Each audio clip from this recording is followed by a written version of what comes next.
अगर आपने अभी तक हमारा चैनल सब्सक्राइब नहीं किया तो अभी सब्सक्राइब करें और बेल आइकॉन को क्लिक करके हमारी लेटेस्ट वीडियोस के बारे में अपडेट जानें।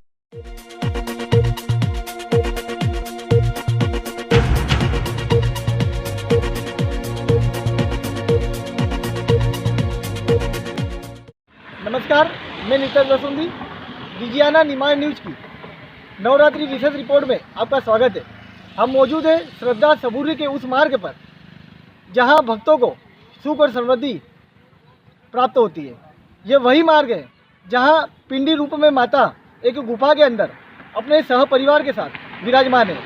आइए देखते हैं हम नवरात्रि की ये खास रिपोर्ट।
कोई कहता है कि दरबार से कोई खाली नहीं जाता, तो कोई इसे आस्था का प्रमुख केंद्र मानता है।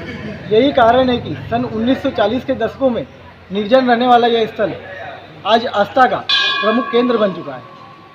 नवरात्र पर्व के चलते इस मंदिर पर भक्तों का तांता लग रहा है।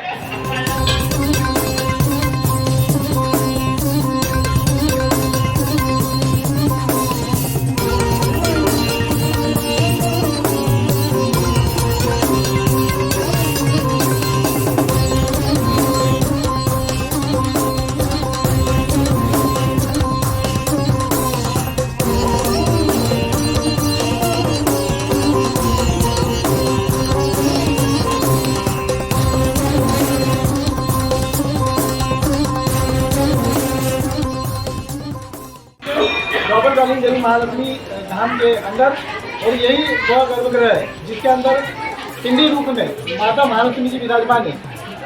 इन दिनों माता महालक्ष्मी जी का चमत्कारिक रूप यहाँ आने वाले भक्तों को पर्वत ही अपनी ओर आकर्षित कर रहा है। यहाँ के इतिहास के बारे में देखा जाए तो यहाँ के पुजारी की चौथी पीढ़ी माता जी की सेवा में जुटी है। हम मंदिर पुजारी से बात करते हैं। क्या नाम है आपका? तो ऐसा सुना है कि यहाँ आपकी छोटी पीढ़ी माता जी की सेवा में लगी है, तो किस तरह की घटना हुई थी जो आपके पति को वो एक साथ हुआ है? सुना है यहाँ पे छोटी की घटना हुई थी। अच्छा, उसमें उनकी हत्या हुई। तो जैसे कि अभी ये पुजारी जो है उनकी माता जी ने बताया है कि एक घटना के दौरान उनके पति की हत्या हुई थी। उन्होंने घटना को रोकने के लिए अपने जान तक न्यौछावर कर दिए थे।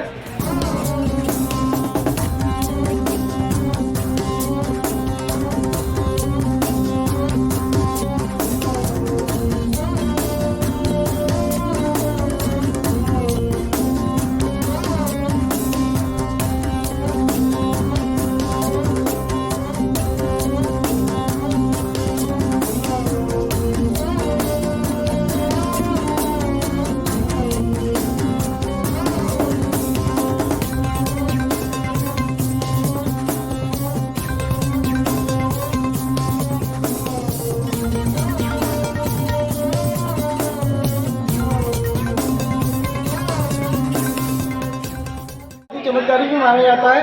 बताया जाता है कि यहाँ आने वाला भक्त कभी खाली नहीं लौटता है और इसी कामनाओं को लेकर महिलाएं मंदिर की पीछे वाली दीवार पर स्वस्तिक बनाकर उल्टा स्वस्तिक बनाते हैं और अपनी मन्नतें मानते हैं। जब उनकी मन्नतें पूरी हो जाती है तो स्वस्तिक को सीधा कर अपनी मन्नतें उतारते हैं। हमारे साथ यहाँ के ग्रामीण मौजूद हैं, उनसे बात करते हैं क्या कुछ इस मंदिर के बारे में जानते हैं, क्या विशेषता है इस मंदिर की। ये काफ़ी प्राचीन और ऐतिहासिक मंदिर है। यहाँ पहले एक समय में पूरा जंगल हुआ करता था, आसपास चोरों का आना जाना चला रहता था, पर आज के समय में ये एक आस्था का प्रतीक बन गया है, लोगों की मुख्य आस्था का केंद्र है। काफ़ी श्रद्धालु खरगोन से, बाहर से और पूरे देश भर से श्रद्धालु यहाँ दर्शन करने आते हैं। अभी नवरात्रि के चलते किस तरह के आयोजन हो रहे हैं? नवरात्रि के चलते यहाँ पर कुछ एक ग्रामीणों द्वारा ही कन्या भोज और विशाल चुनरी यात्रा और अलग अलग जगहों से भी काफ़ी चुनरी यात्राएं वगैरह आती है। काफ़ी तांता लगा रहता है भक्तों का यहाँ शाम के समय भी, सुबह और शाम आरती होती है। तो बताया था कि मंदिर के पीछे दीवार पर स्वस्तिक बनाया जाता है, उस स्वस्तिक को जब उनकी मन्नत पूरी हो जाती है तो उसको सीधा करते हैं क्या? हाँ, ये मान्यता है कि यहाँ पर उल्टा स्वस्तिक बनाकर मान्यता लेने से वो मन्नत अपनी पूरी होती है और जब वो मन्नत पूरी हो जाती है उसके बाद लोग आकर अपना स्वस्तिक को फिर से सीधा बनाकर मन्नत पूरी होने के लिए माता के मत्था टेक कर वापस जाते हैं। इस मंदिर के पीछे उल्टा साथिया मांडा जाता है अपनी मन्नतों को लेकर। अपनी मन्नत अच्छी और सही हो जाती है तो यहाँ दीवार पे पीछे आकर वापस सीधा किया जाता है तो यहाँ और मन्नतें उतार। महालक्ष्मी मंदिर अति प्राचीन मंदिर है। यहाँ पर हजारों श्रद्धालु नवरात्रि में तो बहुत ही ज़्यादा आते हैं। सुबह शाम आरती प्रसाद होता है और बहुत संख्या में श्रद्धालु बाहर गांव से भी आके यहाँ पर दर्शन करते हैं। इस मंदिर को लेकर कई तरह की किंवदंतियाँ बनी हुई है। ऐसा माना जाता है कि यहाँ माता महालक्ष्मी जी ने शिशुपाल का वध किया था। हम जानते हैं कि ऐसा क्यों हुआ था। यहाँ के नागरिक हमारे साथ जुड़े हैं, इनसे बात करते हैं। ये उनका महालक्ष्मी मंदिर बहुत प्राचीन है, द्वापर कालीन है और यहाँ माता के 3 रूपों में दर्शन होते हैं। इस मंदिर के साथ कई तरह की किंवदंतियाँ जुड़ी है, कई तरह की अवधारणाएँ जुड़ी हुई है। ऐसा बताया जाता है कि यहाँ शिशुपालक नामक राजा माता महालक्ष्मी की इच्छा के विरुद्ध उनसे विवाह करने आया था और इसी परिसर में माता महालक्ष्मी ने क्रोध में आकर शिशुपाल का वध किया था, जिसके अवशेष अभी यहाँ मंदिर परिसर में हमको देखने को मिलते हैं। और ऐसा बताया जाता है कि इसी गांव के नारायणकुंड के ऊपर देवी श्री महालक्ष्मी जी का विवाह हुआ था और उस विवाह के साक्षी के रूप में विष्णु और देवी श्री महालक्ष्मी पिंडी स्वरूपा के विवाह साक्षी के रूप में मंडप एवं भारत में हाथी के पैरों के निशान आज भी देखे जा सकते हैं। ये उनका जो प्राचीन मंदिर है, पुरातत्व मंदिर है, साथ ही एक पौराणिक कथाओं से लेस है और इस मंदिर से कई तरह की और भी अवधारणाएं जुड़ी हुई। कौन सी शताब्दी में मंदिर बना है? ये द्वापर कालीन में, ये द्वापर काल में बना था और इस मंदिर में पिंडी रूप में माता महालक्ष्मी जी विराजित हैं।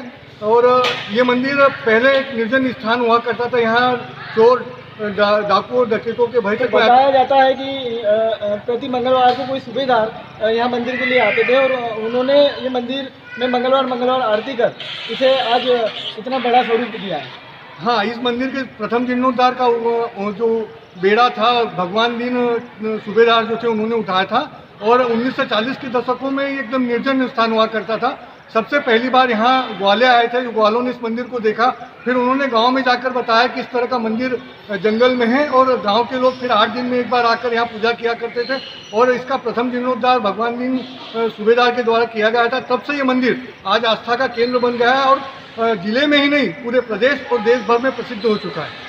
बताया जाता है कि माता यहाँ अपने भक्तों को 3 रूपों में दर्शन देती है, साथ ही सूर्य की किरणें माता के चरणों को स्पर्श करती है। हाँ, इस मंदिर की एक सबसे बड़ी खासियत ये है कि यहाँ माता महालक्ष्मी पूर्वमुखी होकर पूर्वमुखी है, जो कि पिंडी रूप में है और ऐसा प्रतीत होता है सुबह जब सूर्य उदय होता है तो ऐसा प्रतीत होता है कि माता की सूर्य की किरणें माता के चरणों को स्पर्श करके आगे की ओर बढ़ती जा रही है और धीरे धीरे दिन निकलता जाता है। और एक हमेशा सबसे ज़्यादा यह प्रतीत होता है कि महालक्ष्मी माता यहाँ 3 रूपों में दर्शन देती है। सुबह महालक्ष्मी माता को यदि कोई देखता है तो ऐसा लगता है जैसे बाल्य अवस्था में है। दोपहर में यदि कोई देखता है तो ऐसा लगता है कि अब माता युवावस्था में पहुँच चुकी है। और रात्रि में जब माता के दर्शन किए जाते हैं तो हमें ऐसा प्रतीत होता है कि माता अब प्रौढ़ अवस्था में दर्शन दे रही है।